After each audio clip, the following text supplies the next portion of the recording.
Good afternoon, Fish Nation. It's time for some ham for lunch. Talk some Dallas Cowboys right here on the Fish Report YouTube channel. Again, thanks for everybody being so welcoming while we make some changes here to the channel. We're still going to talk Cowboys. There might be some expanded coverage with some other sports down the dial there within the Fish Report network. But there's always going to be Cowboys. Fish will always be here. I get a lot of comments underneath my videos.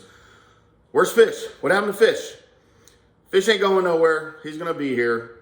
He's still going to be the main contributor to all of his content. He's just giving us some of us little people a chance, to be seen. Hey, and talk to you guys. I'm IndyCar Tim with your ham for lunch today on the Fish Report channel. I want to talk a little bit about the Dak thing with the betting line. That's a huge story right now. And also a little bit about maybe my predictions, some things that might happen during the Cowboys-Vikings game. Whether Dak plays or not, we still got a football game Sunday night, so we're going to pay attention to some of those things. But, the big news, if you saw Fish for Breakfast, the morning Cowboys Fish Report this morning, Fish broke this, and I saw I'm not a big bettor, but I saw the betting line yesterday, and I saw the jump. And I thought, well, crap. There's literally something that's come out that I haven't seen, that I've missed. And, I looked around, I texted Fish, and Fish was like, no, nothing's broke.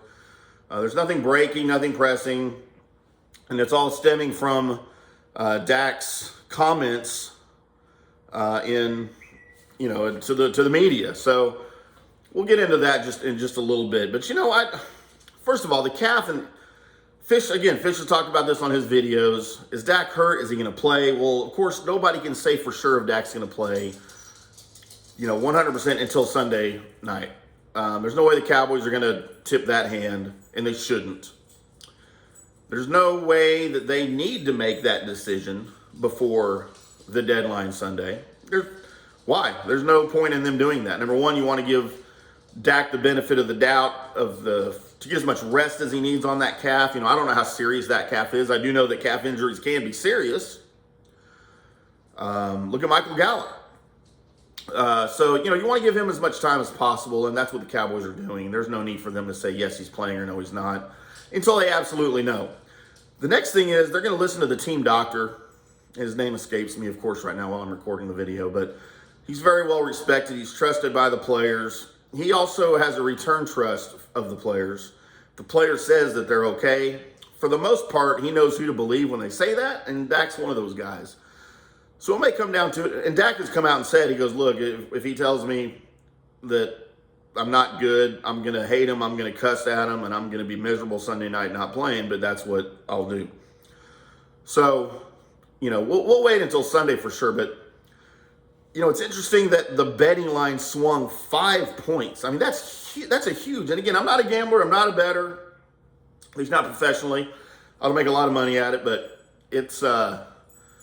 I know just from experience and talking to people who are good at that and make a living at that. That's a huge swing for one player this far ahead of the game. So, the people that make those decisions in Vegas, they don't make those decisions lightly. They don't change those lines just on a rumor. So you kind of would think there's got to be something somewhere that one of these guys got wind of, either from someone who's in the know or someone who claims to be in the know. But again, they're not going to make these decisions to move a betting line like that far without some knowledge of something that's going on that maybe the rest of us aren't privy to. So that's one thing that concerns me about all of this.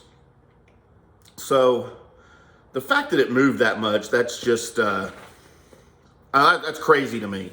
So that, you'd like to think there's something there somewhere.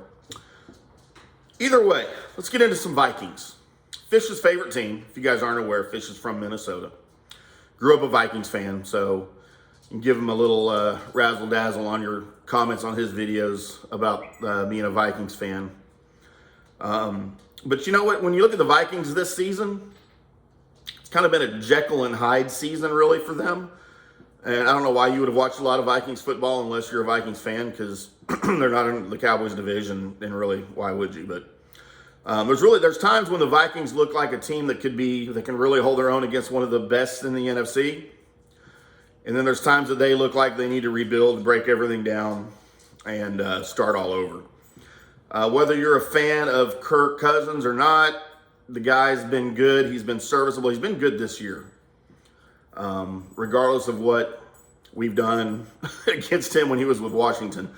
But in Minnesota, he's been better than serviceable, better than average. He's been pretty good. We all know what his primetime record is. I think he has one career win in primetime. I believe that's the case. And I think that win might even have been against Dallas back in I think it was the Minnesota game. But regardless of all of that, there's another aspect of this team that really makes you think that there's no chance in hell they win this game against the Cowboys. At times, Mike Zimmer seems to be taking a page out of the Mike McCarthy clock management playbook. Sometimes that just seems lost on him, like it does with Mike McCarthy from time to time. Their offensive line can be shaky. If you're a Vikings fan, you're always afraid of injuries because they're not very deep. And it seems like all of those things may be just enough to hold the Vikings back from a playoff run. And right now, as Cowboys fans, we're not concerned about a playoff run so much as we are just Sunday night. So the fact that they're so Jekyll and Hyde, that makes sense of their 3-3 record. They're going to have plenty of demons to exercise against the Cowboys for sure on Sunday night. Let's make a couple of predictions. We know the Cowboys are, of course, one of the contenders here in the NFC. Hopefully one of the contenders for a Super Bowl for sure. Let's make some predictions here. Real quick, I've got 3 or 4.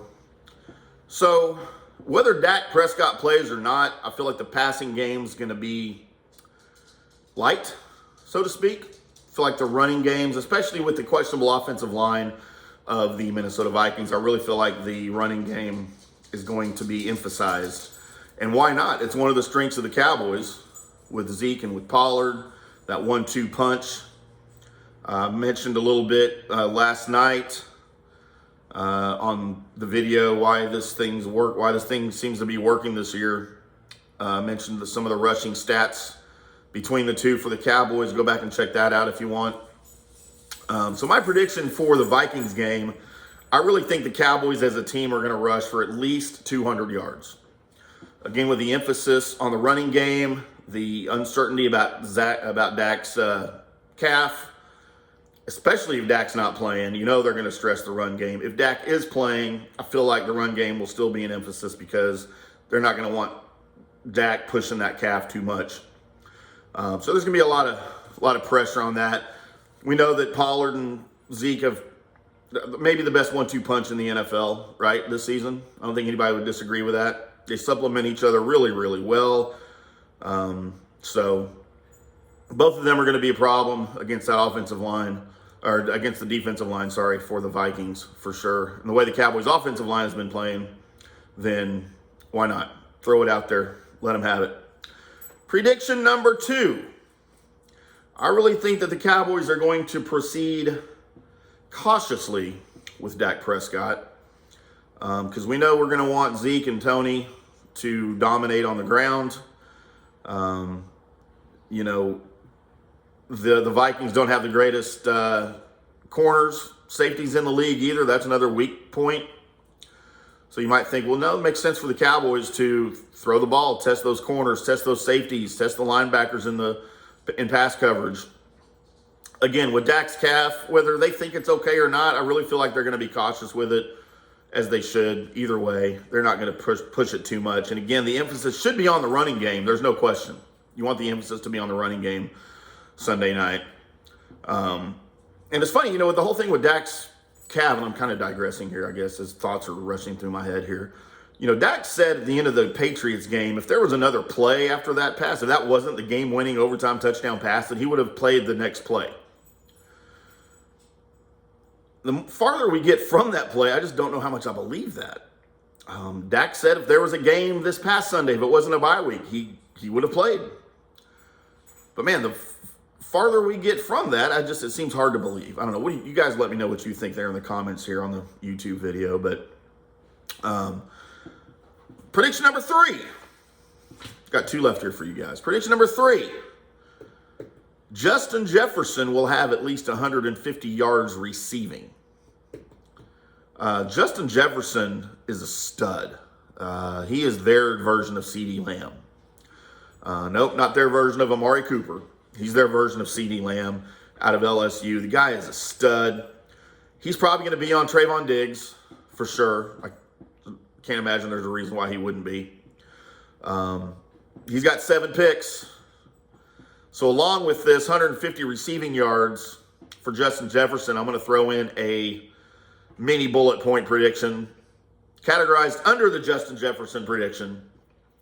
I think Diggs is going to have a pick 6 in this game.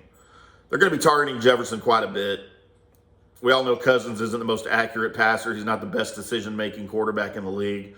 So give me Justin Jefferson. Probably will have a touchdown and 150 yards rushing. Or receiving. Sorry. Been drinking.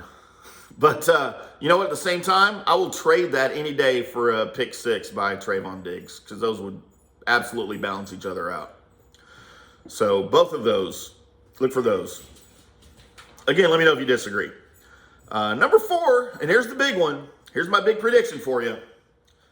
The Minnesota Vikings versus the Dallas Cowboys Sunday night will fall just short of beating the Cowboys. I think it's going to be closer than what most people think. The Cowboys are on the road, and especially with the uncertainty of Dak, again, whether he plays or not, he's not going to be 100%. He's not going to play 100%. I feel like it'll be close, but the Cowboys have enough. They've got enough poise. They've got enough confidence everywhere else. And look for, if you want a score prediction, here I'll throw a score prediction out there. Actually, since it's Friday, we're just over 48 hours away from the game. Give me Vikings 24, Cowboys 28. What do you think about that? And to go along with that, I will go further, and I will say that it's like a 24-7 Cowboys going into the fourth quarter. And let's say that the Vikings make it a close game there in the fourth, but they fall just short. Wait, did I just say 24-7? How would the Cowboys get to 28? Let's say it's a 20. Let's say 21-7. Maybe I said 21. Sorry, I can't rewind the video. 21-7 Cowboys at the half, or going into the third quarter, and then there's your final score, 28-24. Dallas. Don't know if that's what you guys want to hear. Hey, again, thanks for welcoming us here, all of us that are new here, Trey, Lando, the Fantasy Football Show, all of us that are here, the Mav Step Back podcast, all of the college shows, the Aggies, the Longhorns. We're going to have some Buckeyes for you Buckeyes fans. We'll be over at the college football playlist part of the Fish Report YouTube channel. Appreciate you tuning in for a little bit of ham for lunch. Say hello to me here in the comments. I am at IndyCar Tim on Twitter. Make sure you follow me there. I do have all the tons of NFL stuff on my Twitter account because I am a writer for the Cowboys, for Washington football team, for the Houston Texans, for the Atlanta Falcons, occasionally for the LA Rams. And then, of course, I cover the Aggies at allaggies.com. I do retweet some of the Longhorn stuff from longhornscountry.com. I'm also on staff at allhogs.com for the Arkansas Razorbacks. Man, I am all over the place. And, of course, I've got the occasional Dallas Mavericks stuff, too, for you. But appreciate it. We will be back probably tonight, maybe on location somewhere having a beer. And I might have to shoot a quick video for you since it's Friday night with some ham for dinner, if you want to do that. Appreciate you. Again, make sure you follow the channel. Make sure you hit that like button, hit that thumbs up. Make sure you are subscribed. Join the one of almost now 40,000 subscribers on the Fish Report YouTube channel. Make sure you're checking out cowboyssi.com normally, frequently, multiple times per day for all of the latest. Follow them on Twitter. Follow me on Twitter. We'll see you later tonight after I've had a couple. Stay tuned.